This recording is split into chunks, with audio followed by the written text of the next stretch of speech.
اعوذ باللہ من الشیطان الرجیم بسم اللہ الرحمن الرحیم بہ نستعین انہ خیر ناصر و معین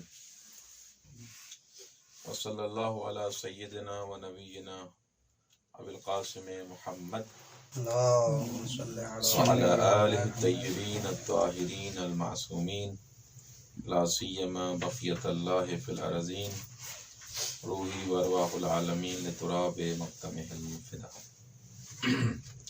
آج کا ہمارا پہلا درس نام ہے علوم قرآنی کے بارے میں۔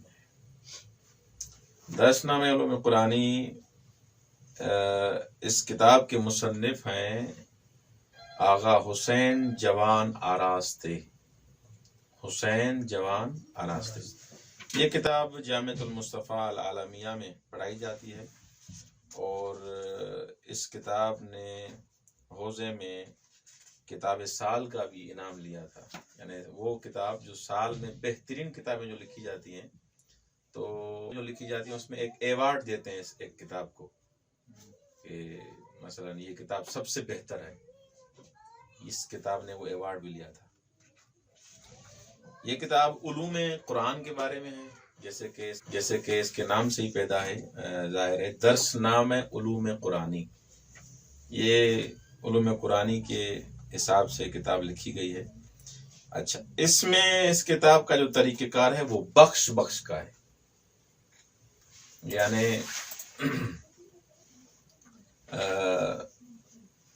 بخش یعنی انگلش میں کہتے ہیں سیکشن، ایک سیکشن، دوسرا سیکشن، تیسرا سیکشن، ایک حصہ، دوسرا حصہ، تیسرا حصہ۔ تو لہذا اس کتاب کو بخشوں میں بانٹا گیا ہے، تقسیم کیا گیا ہے۔ اس کا جو پہلا بخش ہے وہ کلیات کے بارے میں ہے۔ جب بھی انسان کوئی تحقیق لکھتا ہے تو سب سے پہلے جو تحقیق جس ٹاپک کے متعلق ہوتی ہے ان مفردات کی وضاحت دی جاتی ہے۔ مثلا اگر آپ کا پایان نامے کا، آپ کے تھیسس کا عنوان، تحقیق کا عنوان ہے علوم قرآنی، خوب، تو یہاں پر آپ کو علوم کی وضاحت کرنی پڑے گی۔ علوم کسے کہا جاتا ہے، علم کسے کہا جاتا ہے، قرآن کسے کہا جاتا ہے، ان کلیات کی آپ کو وضاحت کرنی پڑے گی تاکہ جو انسان آپ کی تحقیق پڑھے گا اس کو پتا تو ہو کہ یہ علوم قرآنی ہے کیا۔ آپ بار بار اس لفظ کا استعمال کریں گے تحقیق میں، جب بار بار آپ اس لفظ کا استعمال کریں گے تو جو پڑھنے والا ہے اس کو پتا تو یہ کیا کہہ رہا ہے یہاں پر۔ تو اس لیے یہ جو محقق حضرات ہوتے ہیں یہ کام کرتے ہیں کہ سب سے پہلے ان الفاظ کی وضاحت دے دیتے ہیں تاکہ وہاں پر وسط درس میں کوئی مشوش نہ ہو۔ اچھا، تو آغا نے بھی یہی کیا ہے کہ کلیات کے حساب سے ان الفاظ کی وضاحت دی ہے، کیونکہ اس کتاب کا جو ٹاپک ہے وہ قرآن ہے، درس نام قرآنی ہے۔ تو آغا نے سب سے پہلے قرآن کے بارے میں گفتگو کی ہے کہ یہ علوم قرآنی کا سلسلہ کہاں سے شروع ہوا، یہ علوم قرآنی مثلا کب سے ہے، کوئی نئی چیز ہے یا علوم قرآن ایک قرآن کی بات نہیں کر رہے، بے عنوان علوم قرآن کہ اس کو بے عنوان علم پڑھایا جاتا ہو، یہ کب سے شروع ہوا ہے، اس کے بارے میں کوئی کتاب لکھی گئی، کب لکھی گئی۔ یہ دوسری فصل جو اسی بخش میں ہے، یعنی میں کہوں دوسری کیٹیگری، ایک سیکشن ہوتا ہے، ایک کیٹیگری ہوتی ہے، ٹھیک۔ اس کی جو دوسری فصل ہے اس میں خود قرآن کے بارے میں گفتگو ہے کہ قرآن کے نام کون سے ہیں، قرآن کی صفتیں کون سی ہیں، قرآن کے نام کون سے ہیں، قرآن کی صفتیں کون سی ہیں۔ اور تیسری فصل میں پھر آتے ہیں معنی قرآن کو بیان کرتا ہے۔ قرآن کا معنی کیا ہے، قرآن کا معنی کیا ہے، آیا اس کا معنی پڑھنا ہے، آیا اس کا معنی تلاوت کرنا ہے، آیا اس کا معنی وہ چیز جو پڑھی جائے وہ معنی ہے، کیا معنی ہے اس کا، قرآن جو آپ کہتے ہیں قرآن کا معنی کیا ہے۔ یہ تیسری فصل میں بحث کرے گا۔ چوتھی فصل میں آپ کی بحث کرے گا کہ قرآن کو قرآن کیوں کہا جاتا ہے، وجہ تسمیہ قرآن، ہو قرآن کو آپ قرآن کیوں۔ اور 5ویں فصل میں گفتگو کرے گا، یعنی 5ویں کیٹیگری اسی سیکشن کی، اسی بخش کی، وہ ہے کہ قرآن عربی ہے. قرآن کیا ہے؟ عربی ہے. اس کے بارے میں گفتگو ہوگی. تو آتے ہیں سب سے پہلے یہ جو ہمارا ہدف ہے اس بخش، آج بخش پڑھ رہے ہیں کیونکہ اس کتاب کے تقریباً کتنے بخش ہیں؟ پہلا بخش کلیات کے بارے میں، پہلا حصہ. دوسرا وحی کے بارے میں، وحی کیا ہوتی ہے کیونکہ قرآن کی گفتگو ہو رہی ہے تو وحی کے بارے میں گفتگو ہوگی. تیسرا نزول قرآن کے بارے میں کہ نزول دفعی ہوتا ہے، تدریجی ہوتا ہے، کیسے نازل ہوتا ہے قرآن، کب نازل ہوا، آیا اکٹھا نازل ہوا یا درجہ درجہ کر کے، سورہ سورہ ہو کے، آیت آیت ہو کے نازل ہوا. نزول کے بارے میں گفتگو ہوئی. اچھا، اور کون سی صورتیں مکی ہیں، کون سی صورتیں مدنی ہیں، اس کے بارے میں گفتگو. اور اس کے بعد جو چوتھا سیکشن ہے وہ جمع قرآن کے بارے میں. یہ قرآن جو ہمارے ابھی ہاتھ میں ہے، پورا قرآن، یہ کس نے جمع کیا ہے؟ جمع کرنے والے کون تھے، اکٹھا کرنے والے کون تھے؟ اور پھر قرآن کی قرأتوں کے بارے میں گفتگو ہوگی 5ویں بخش میں. قرآن کی مختلف قرأتیں ہیں، کوئی کس کی قرأت ہے، کوئی کس کی قرأت ہے، کوئی کوفے کی ہے، کوئی بصرے کی ہے، کوئی کہاں کی ہے. 7 8 قرأتیں ہیں، 7 قرأتیں مشہور ہیں. خوب، قرأت سبع کے نام سے. تو اس کے بارے میں گفتگو ہوگی. تو کون سی قرأت آج کل چل رہی ہے، کون سی قرأت صحیح ہے، کون سی قرأت پڑھنی چاہیے، اس کے بارے میں گفتگو کریں گے. وہ قرأت کب سے ہوئی، وہ قرأت کب سے شروع ہوئی، وہ کب، مثلا اس کے بارے میں. اور چھٹا بخش ہے کہ قرآن کی تعریف نہیں ہو سکتی. قرآن میں ایک لفظ بھی اضافی نہیں ہے، ایک لفظ کم بھی نہیں ہے، جیسے نازل ہوا ویسے ہی ہے. تحریف ناپذیری، صیانت القرآن عن التحریف. قرآن تعریف، اس کے لیے دلائل بیان کریں گے. اور 7واں بخش ہے اعجاز قرآن کے بارے میں. کس کے بارے میں؟ قرآن معجزہ ہے یا نہیں ہے؟ خوب معجزہ ہے. معجزہ کسے کہتے ہیں؟ معجزہ اصطلاح میں کسے کہتے ہیں؟ معجزے کی تعریف کیا ہے، ڈیفینیشن کیا ہے، لغوی، اصطلاحی، اور وجوہ اعجاز کون سے ہیں. 8واں بخش ہے ناسخ اور منسوخ کے بارے میں. کس کے بارے میں؟ ناسخ کسے کہتے ہیں، منسوخ کہتے ہیں. آپ نے سنا ہے کہ یہ آیت اس کے لیے ناسخ ہے. مثلا نسخ کسے کہا جاتا ہے، نسخ کی کیا تعریف ہے، حکم منسوخ کیا ہوتا ہے، نسخ کی کتنی قسمیں ہیں، خوب، اور کون سی آیات ہیں جو ناسخ اور منسوخ کے حساب سے نازل ہوئی ہیں. 9واں بخش ہے، جو آخری 9واں بخش ہے وہ ہے محکم اور متشابہ. ٹوٹل کتنے بخش ہوئے؟ 9. محکم اور متشابہ کا آخری بخش ہے. اس میں تعویل، تفسیر، متشابہ، محکم، ان کے بارے میں گفتگو ہوگی. ٹھیک، ابھی جو ہم پڑھ رہے ہیں وہ کیا پڑھیں گے؟ پہلا بخش پڑھیں گے. کتاب کے مقدمے کو ٹچ نہیں کرنا. مقدمے میں یہ بیان کیا گیا یہ کتاب میں نے کیوں لکھی اور کیا ہے، کب سے، ان کے بارے میں ہم فی الحال گفتگو نہیں کر رہے. سیدھی سی بات ہے، قرآن کے لیے کس نے کتاب لکھی ہے، اس میں زیادہ وضاحت دینے کی ضرورت نہیں. آتے ہیں پہلے بخش کی طرف. پہلا بخش ہے کلیات کے بارے میں. ٹھیک، اس بخش میں ہم کیا کیا پڑھیں گے، میرے ساتھ یاد کرتے جائیں. سب سے پہلے ہم پڑھیں گے علوم قرآنی کی اصطلاحیں، ہو، اور اس کا سیر تاریخی. علوم قرآن کب سے شروع ہوا؟ کتاب لکھی گئی چوتھے قرن میں، دوسرے قرن میں، دوسری صدی میں، تیسری صدی میں قرآن کے بارے میں کتابیں لکھی گئی یا نہیں لکھی گئی؟ کب لکھی گئی؟ یہ علم ہمارے پاس کس نے محنت کر کے ہمیں اکٹھا کر کے دیا؟ دوسرا ہم اس بخش میں پڑھیں گے قرآن کے عناوین، قرآن کا نام، قرآن کے نام، قرآن کی صفتیں، اوصاف کون سے ہیں، یہ پڑھیں گے ہم اس سیکشن میں. اور قرآن کی کتنے معنی ہیں، معانی قرآن کو پڑھیں گے اس بخش میں. کوئی کہتا ہے یہ معنی ہے، کوئی کہتا ہے یہ معنی ہے، کوئی کہتا ہے یہ معنی ہے. اس میں صحیح قول کون سا ہے وہ پڑھیں گے. قرآن کو قرآن کیوں کہا جاتا ہے، اور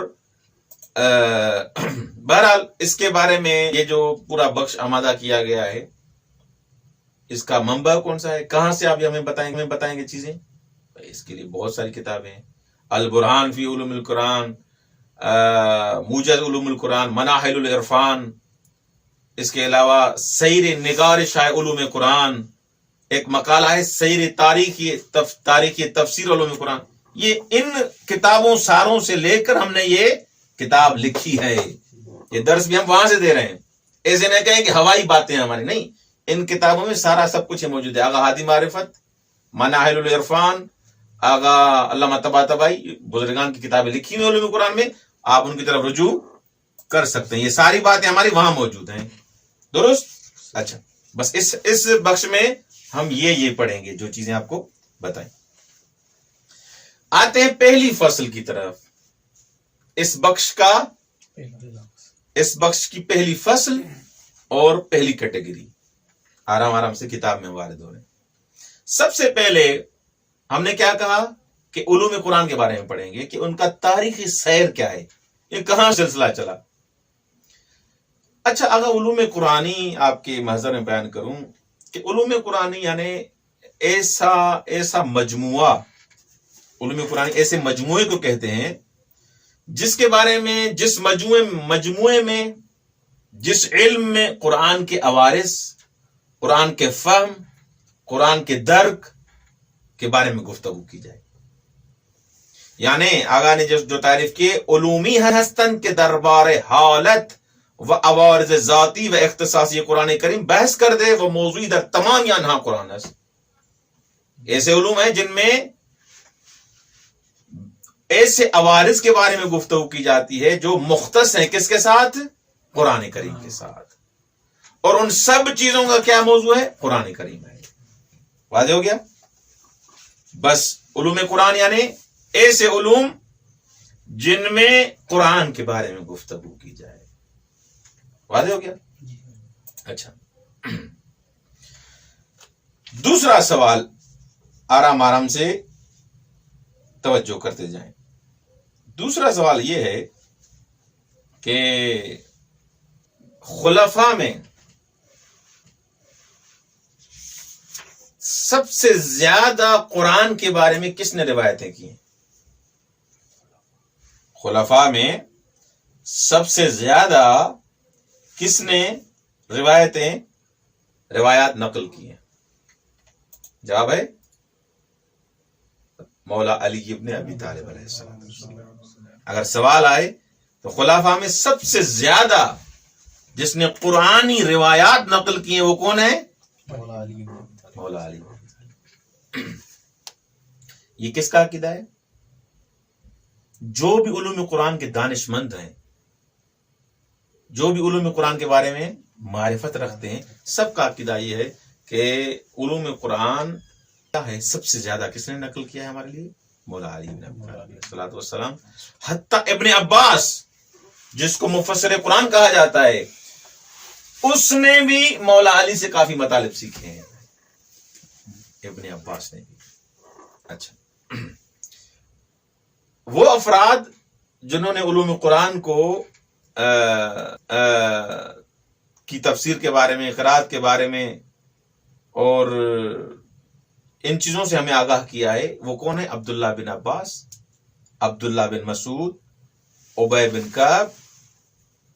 یہ وہ افراد ہیں جو تفسیر و قرات قرآن میں ان کا نام لا کرے مشہور ہے. لیکن مولا علی سب سے زیادہ. اچھا، اگر یہ تو بات پتا چل گئی ہمیں کہ علوم قرآن مولا علی بن ابی طالب سے نقل ہوئے، اور یہ علوم قرآن میں قرات کا علم، تفسیر کا علم، ان علوم کا علم ابن عباس، عبداللہ بن مسعود، ابی بن کعب سے آرام سے پہنچا. لیکن ان علوم کو لکھا کس نے؟ ایک دفعہ ہوتی ہے روایت، ایک قانونی طریقے سے ایک بک ہو جس کو علوم قرآن کہا جائے. یہ کس صدی میں لکھی گئی؟ کہتے ہیں کہ تدوین تفسیر، تدوین مباحث قرآنی قرن دوم سے شروع ہوا ہے، دوسرے قرن سے، دوسری صدی سے. اچھا، آپ بتا سکتے ہیں کہ جو کتابیں طول تاریخ میں لکھی گئی ہیں وہ کس صدی سے لکھی گئی ہیں؟ دوسری صدی سے تو آپ نے کہہ دیا، لیکن جو کتاب ہمارے پاس موجود ہیں وہ کس صدی میں لکھی؟ قرن کہا جاتا ہے صدی کو. قرن اول یعنی پہلی صدی، قرن دوم یعنی دوسری صدی، قرن سیوم یعنی تیسری صدی. اچھا، اس طول تاریخ میں رسول خدا سے لے کر ابھی تک، ابھی قرن چہاردہم ہے مثلا، قرن چہاردہم پونزدہم ہے دیکھیے، اب اس صدی تک ہی ہم کیسے کیا لکھیں گے؟ کب سے یہ کام شروع ہوا ہے؟ تو اس کے لیے زرقانی لکھتا ہے، وہ کہتا ہے کہ معروف جو ہے علوم قرآنی جو لکھتے ہیں ان کے ہاں معروف یہ ہے کہ اس علوم قرآنی کی جو اصطلاح ہے نا، یہ 7ویں قرنی سے شروع ہوئی ہے، 7ویں صدی سے، قرن ہفتم سے. لیکن کہہ رہا ہے میں نے، یہ مشہور معروف یہ ہے، لیکن زرقانی کہتا ہے میں دارالکتاب مصریہ، وہاں پر ایک میں نے کتاب دیکھی علی بن ابراہیم بن سعید کی، وہ مشہور ہے حوفی کے نام سے. میں نے وہ کتاب دیکھی، اس کتاب کا نام تھا البرہان فی علوم القرآن. وہ 30 جلد کتاب ہے. کتنے؟ 30 جلد. ہاں، ان 30 جلدوں میں سے کہہ رہا تھا کہ 15 جلدیں ابھی بھی موجود ہیں، 15 جلدیں ابھی موجود ہیں.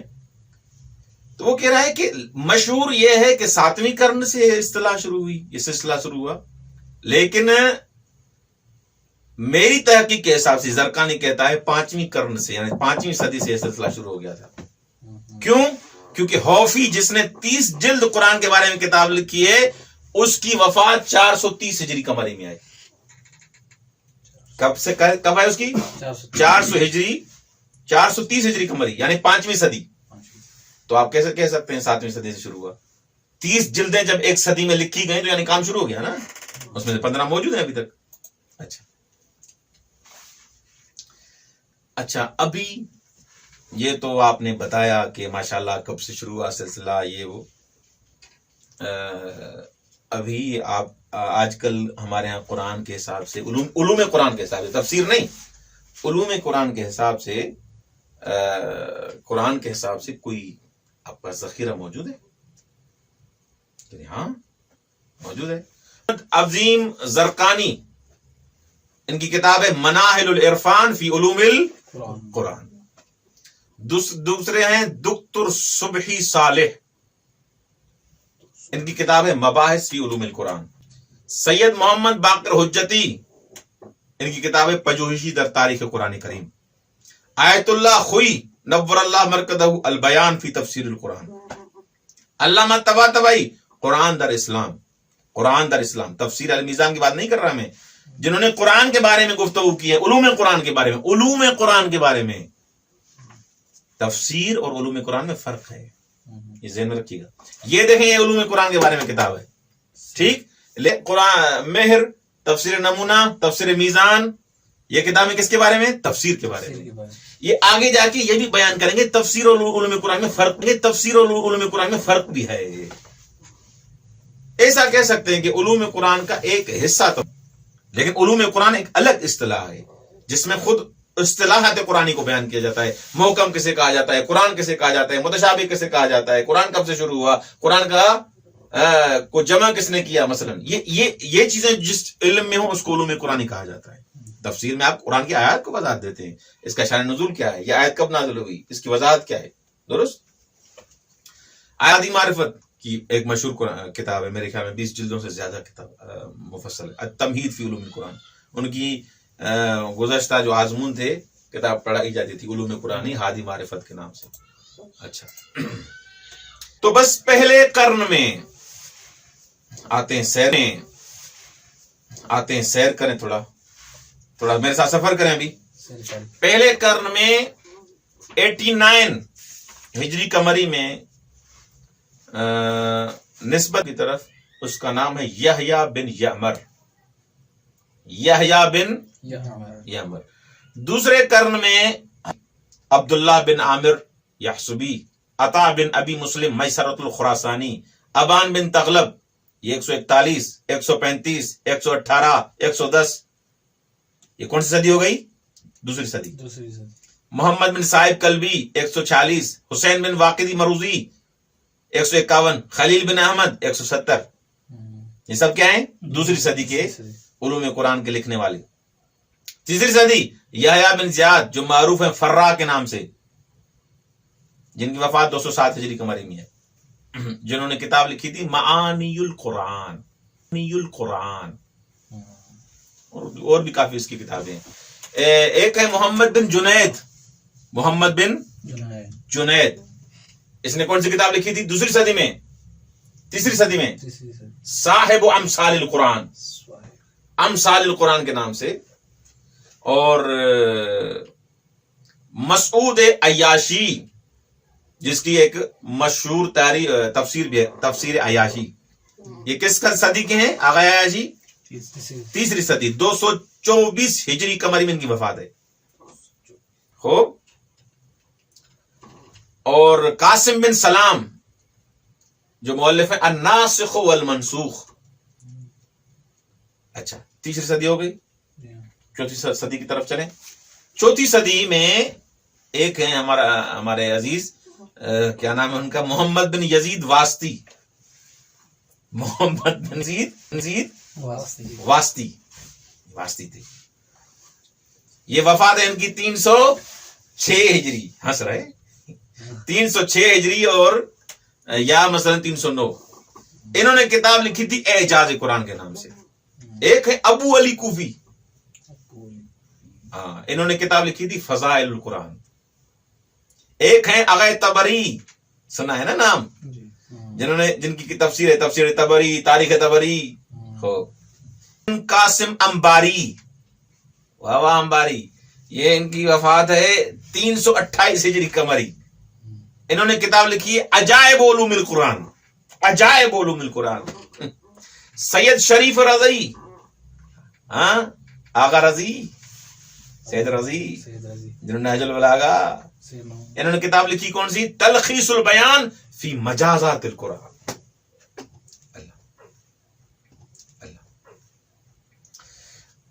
یہ سب میں کتنے کے نام لوں۔ ابن ندیم کی ایک کتاب ہے جس کا نام ہے الفہرست۔ کیا نام ہے اس کا؟ اس میں سب آدمیوں کے نام لکھے ہیں، کس نے کتاب لکھی، کون سی کتاب لکھی، کس صدی میں لکھی۔ جا کے الفہرست کو آپ پڑھیں۔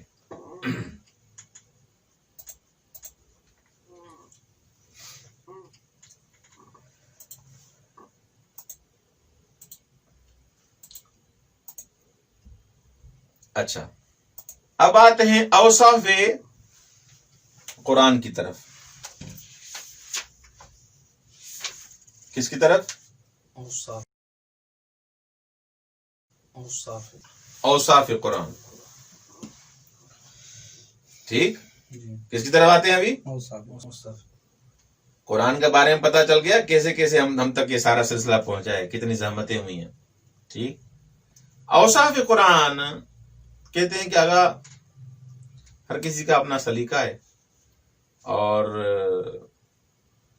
قرآن کے جو نام بیان کیے گئے، وصفیں اوصاف بیان کیے ہیں، وہ ہے مثلا قرآن، کتاب، ذکر۔ قرآن، کتاب، ذکر، یہ قرآن کے نام ہے، یہ قرآن کے نام۔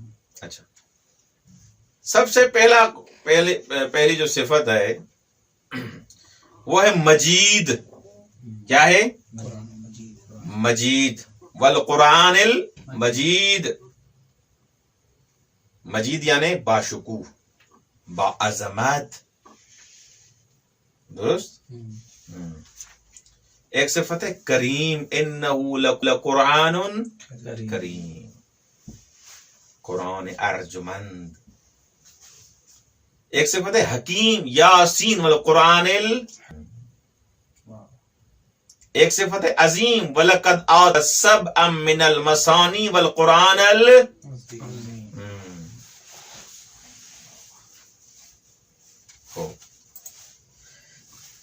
ایک صفت ہے عزیز، وَإِنَّهُ لَكِتَابٌ عَزِيزٌ لَا يَأْبٌ عَزِيزٌ لَا يَأْتِيهِ الْبَاطِلُ۔ ایک ہے قرآن کی صفت مبارک، ھذا ذکر مبارک۔ ایک صفت ہے مبین، تلک آیات الکتاب و قرآن مبین۔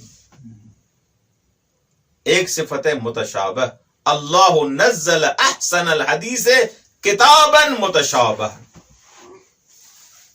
ایک ہے مثانی، اللہ نزل احسن الحدیث کتابا متشابہ مثانی. عربی، انا انزلناہ قرآنا عربیا لعلکم تعقلون. ایک ہے ذی الذکر والقرآن ذی الذکر. ایک ہے بشیر، کتاب فصلت آیاتہ، آگے جا کے آتی ہے صفت بشیرہ، بشارت گر است، خوشخبری دینے والا ہے.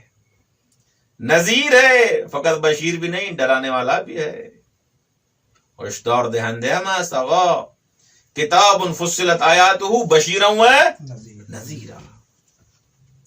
ایک ہے قیم، الحمدللہ الذی انزل علی عبدہ الکتاب، ہاں آگے آتی ہے قیمہ،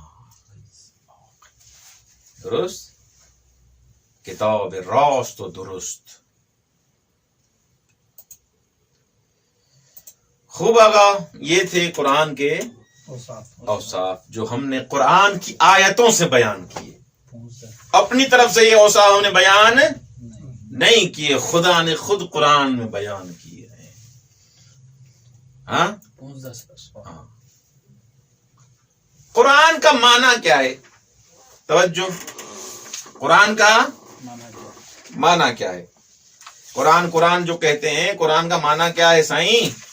بلاخر قرآن کے معنی کے بارے میں ہمیں علم ہونا چاہیے. ہونا چاہیے نہیں ہونا چاہیے؟ ہونا چاہیے. ٹھیک، آتے ہیں قرآن کے معنی کی طرف، جو فصل سوم ہے. فصل سوم. آغا صاحب کہتے ہیں در معنی قرآن کے معنی کے بارے میں 5 وجہ ہیں. کتنی؟ 5 طریقوں سے، ایسے کہوں 5 معنی کی گئی ہیں، ان 5 کو بھی ہم 3 میں تقسیم کریں. درست، یعنی 3 میں ان کو جمع کیا جا سکتا ہے. وہ 2 معنی بھی اس کی ایک اور معنی کی طرف پلٹتی ہیں. اس وجہ سے کہا جاتا ہے قرآن کے کل 3 معنی ہیں. اچھا، سب سے پہلا معنی توجہ کیجئے گا، قرآن اسمی جامد و غیر مشتق و علم ارتجالیس. علم مرتجل اور علم منقول پڑھا ہے نا آپ نے، یا بھول گئے ہیں؟ علم مرتجل اور علم منقول پڑھا ہے آپ نے.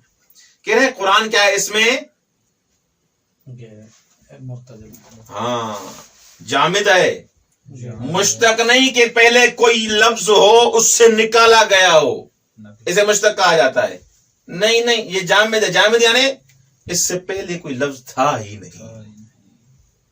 یعنی عربوں میں، زبان عرب میں قرآن کا لفظ پہلے تھا ہی نہیں، پہلی بار استعمال ہوا رسول خدا کی زبان سے. وحی، رسول خدا پر وحی کے ذریعے یہ لفظ، یہ نام نازل ہوا. جیسے تورات اور انجیل کے لیے کہا جاتا ہے، جو حضرت موسیٰ کے لیے یہ لفظ پہلے نہیں تھے، ان پر نازل ہوئے. قرآن بھی عربوں میں یہ لفظ نہیں تھا. ایک، اچھا، یہ ایک نظریہ ہو گیا. ٹھیک. دوسرا نظریہ یہ ہے کہ مشتق از قرن الشیء بالشیء، ایک چیز کو دوسری چیز کے ساتھ ملانا. کیونکہ قرآن سورتوں کے ساتھ، آیتوں کے ساتھ، حروفوں کے ساتھ ملا ہوا ہے، اس لیے اس کو قرآن کہا جاتا ہے. یہ اشعری اور دوسرے افراد کا یہ نظریہ ہے. تیسرا نظریہ اسی کے ذیل میں، قرآن مشتق از قرائن جمع قرینے اس. ہاں جگہ کیوں تو نشستی، مشتق از قرائن، قرینے کی جمع قرائن ہے نا. ہاں، تو ایک آیت دوسری آیت کی تائید کرتی ہے، ایک آیت دوسری آیت کی حمایت کرتی ہے، تائید کرتی ہے. سارا قرآن ایسے ہے کہ ایک آیت دوسری آیت کی تائید کرتی ہے. ایک آیت دوسری آیت کے لیے کرینہ ہے، اسی لیے یہ اس کو قرآن کہا جاتا ہے. قرآن جمع کرینہ. اچھا درست. یہ دوسرے نظریے کے ذیل میں دو نظریے اور تھے. ٹھیک. چوتھا نظریہ یا تیسرا نظریہ، کیونکہ ہم نے کہا تھا کہ چوتھا اور پانچواں نظریہ تیسرے کی طرف پلٹ رہے ہیں. قرآن کیا ہے؟ مشتق اور محموز ہے. مشتق بھی ہے لیکن کیا ہے؟ محموز ہے. آقا مشتق ہے تو کس سے مشتق ہے؟ مشتق یعنی نکلنا. ضارب کس سے نکلتا ہے؟ ضرب سے. ہو قرآن مشتق بھی ہے اور محموز بھی ہے. محموز تو پڑھا ہے نا آپ نے؟ محموز الفا، محموز العین، محموز اللام. قرأتم فی صرف میر. جید. خوب. قرآن مشتق اور محموز ہے. کس سے آگا مشتق ہے؟ کہہ رہے ہیں قرأ سے. کس سے مشتق ہے؟ احسنتم. قرأ یعنی جمع، قرأ یعنی جمع، اکٹھا کرنا. آگا یہ کرنا قرآن یعنی جی کہہ رہے ہیں کہ عرب جب کہتے ہیں کہ میں نے حوض میں پانی کو اکٹھا کیا، جمع کیا، تاکہ سائیں اس میں ٹوبی لگائے. سندھی میں کیا کہتے ہیں؟ ٹوبی. ہاں اس میں غواسی کرے، اس میں شنا کرے، غوطہ ہو کے مزہ لے. ہاں حوض میں کیا ہے؟ جب پانی اکٹھا کرتا ہے تو وہاں قرأت الماء فی الحوض، پانی کو اکٹھا کیا، جمع کیا کس میں؟ حوض میں. تو آگا اس کو قرآن کو پھر آپ کیوں کہہ رہے ہیں قرآن؟ اس لیے تو اس قرآن میں ثمرات آسمانی جمع ہے. قرآن میں کتب آسمانی کے سارے ثمرات، فائدے اس میں اللہ نے اکٹھے کیے ہیں، اسی لیے اس کو قرآن کہا جاتا ہے. یہ کس نے منع کیا ہے؟ زجاج نے، ابن اسیر نے.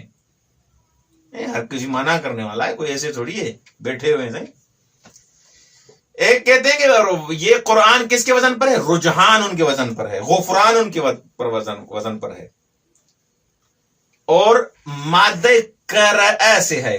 مادہ قرأ جمع کا معنی نہیں ہوگا یہاں پر. قرأ یعنی تلاوت کرنا. ہاں قرأت الشیء یعنی پڑھنا، قرأت الکتاب یعنی کتاب کو پڑھنا. یہاں مادہ قرأ سے لیا گیا ہے، اور تسمیہ مفعول بمصدر ہے. تسمیہ مفعول بمصدر ہے. مصدر مقروء یعنی خواندے شدے، جو چیز پڑھی گئی ہو یا جو پڑھنے جیسی ہو. ہاں پڑھنے والی ہو. بھائی یہ کتاب پڑھنے والی ہے. ایک دفعہ کہتے ہیں یہ کتاب پڑھی ہوئی ہے، ایک دفعہ کتاب آپ کو مزہ دے رہی ہے، ہل گئی. ہو ایک دفعہ کتاب آپ کو مزہ دے رہی ہے، مزیدار کتاب ہے، تو آپ جب آپ سے مجھ سے پوچھیں گے کہتے ہیں کتاب کیسے، میں کیا کہوں گا؟ کتاب پڑھنے والی ہے. ہو تو ایک معنی قرآن کا کیا ہے؟ پڑھنے والی.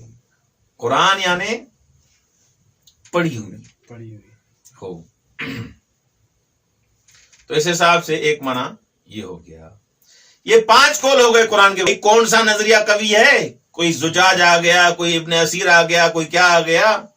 ان میں سے قوی قول کون سا ہے؟ آغا صاحب کہتے ہیں ان 5 قولوں میں سے قول پنجم، 5واں قول قوی ہے. ہو کون سا؟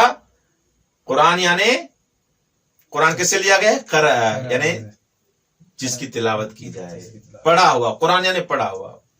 راغب اصفہانی بھی اس کے لیے کہتا ہے القراءۃ ضم الحروف والکلمات بعضها الى بعض فی الترتیل. ترتیل میں کیا کرتے ہیں آپ؟ ملاتے ہیں حروف کو، کلمات کو، بعض کو بعض سے ترتیل میں. قرات یعنی پیوند لگانا، ملانا حروف کو، کلمات کو ایک دوسرے کے ساتھ. جب ترتیل کر رہے ہوتے ہیں ملاتے ہیں نا، بسم اللہ الرحمن الرحیم، یہ حروف کو، کلمات کو، الفاظ کو آپ نے ملا دیا. اسی کو کیا کہا جاتا ہے؟ قرات کہا جاتا ہے. قرات وہی تلاوت آیات الہی ہے. قرات کا معنی کیا ہے؟ تلاوت کرنا. بس قرآن کا معنی کیا ہوا؟ احسن اللہ علیکم. آغا تباہی کا نظریہ پڑھیں اور آپ کی زحمت تمام کریں. میرے خیال میں زیادہ ہو رہا ہے آج کل. تو علامہ طباطبائی کہتے ہیں وقول علیہ السلام ان علینا جمعہ و قرآن ہو. درست کیا ہے؟ القرآن ہا ہونا مصدر کالفرقان والرجحان والضمیران للوحی والمعنی لا تعجل به اذ علینا النجم. یہ پوری آغا کی عبارت ہے. اور ایک اور دلیل بھی بیان کرتے ہیں کہ قرآن وہی پڑھے ہوئے اور تلاوت کی جس کی تلاوت کی جائے اس معنی میں. اس پر دلیل ایک اور بھی ہے. کون سی؟ کہ جب رسول خدا صلی اللہ علیہ وآلہ وسلم کو امر کیا گیا پہلی وحی میں، وہاں کہا گیا اقرا. کیا کہا گیا؟ یعنی بخوان، یعنی پڑھو. تو لہذا جب پہلی دفعہ قرآن نازل ہوا تو وہاں اقرا کہا گیا. تو قرآن بھی اس کتاب کو کہا جاتا ہے، اس شے کو کہا جاتا ہے جو جس کی تلاوت کی جائے، جس کو پڑھا جائے. تو اس حساب سے اس پانچویں نظریے کو تقویت دیتے ہیں. اور قرآن کی دوسری آیات بھی ہیں فقرؤوا ما تیسر من القرآن. تو میرے خیال میں آج تک یہاں کافی ہے. کل آگے بڑھیں گے. والسلام علیکم ورحمۃ اللہ وبرکاتہ.